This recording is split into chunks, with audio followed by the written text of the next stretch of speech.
This $1 million is going to be spread to the district. This is the money for you guys to build yourselves up. And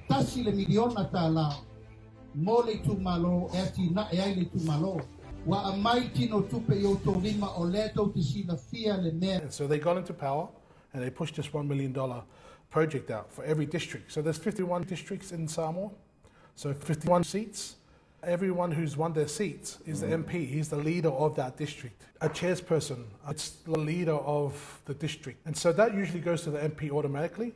So every MP was a chairperson for their district, took care of the funds, and they distributed the funds accordingly for what was best for the district. The red flags that were coming up were there were money issues around some of these districts to this MP from FAST. There was money missing. He was taken to court and he was found guilty for corrupt practices. Now we fast forward to the second term when FAST 2 had come in. They made changes to the $1 million project, which is now going to be $2 million a year for each district. That chairperson, the MP that has won their seats, now the FAST want to make that chairperson position separate from the person who won the MP seat. If you won your seat and you're not the chairperson, you don't have the power over the funds. So the $2 million that's coming into the district, you as a winning MP don't have the power to control it. So what was the point of winning the election? So who's the chairperson if it's going to be separated? Well, so the FAST government have made a panel. If you want to become a chairperson of this district, you have to apply for this. All of the FAST MPs, if you won your seat, so you control your own money for your seat. But if you're a HRPP or independent candidate, well then you have to apply for this.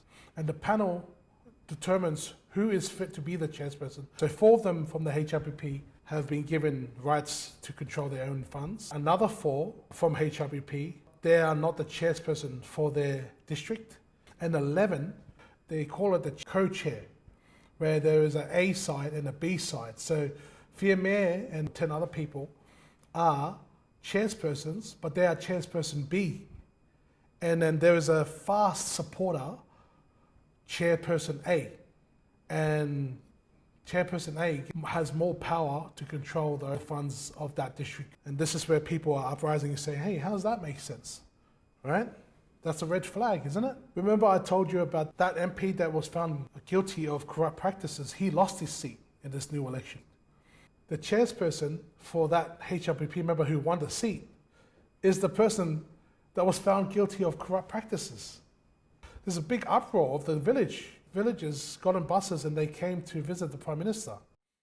The Prime Minister moved them along and had vocalized his support for this chairperson, even though he was found guilty of corrupt practices. Now, if that's not a red flag, guys, I'm not sure what is. Usually they have an audit every 1 or 2 years. Make sure people are aware this is where the money's going. What usually happens is puts it on the table. Once it's put on the table, everyone talks about it and then it passes on. The process of democracy is then done.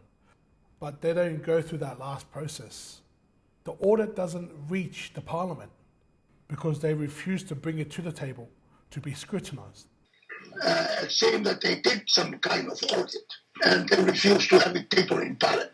Why? Because it may disclose a lot of wrongdoings. They refuse to put it on the table. That's my third red flag for this project. They are refusing to showcase the audit so people like the MPs can ask, hey, where's the money going? They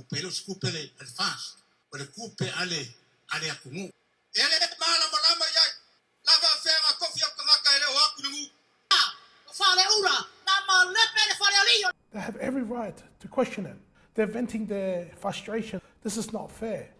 You know, we voted for our MP and now our MP gets pushed on the side. These are what these guys are saying. Where's their right as a voter? And a lot of them are frustrated. You know, a lot of them want to go rally and do extra. But you know what? The Honourable Tulepa is calming the ship. We just take it to the courts and we do it in a peaceful way. Rounding off what I'm saying, guys, these are the red flags that I'm trying to push out for us people outside of Samoa to understand more. Red flags, red flags, red flags, red flags.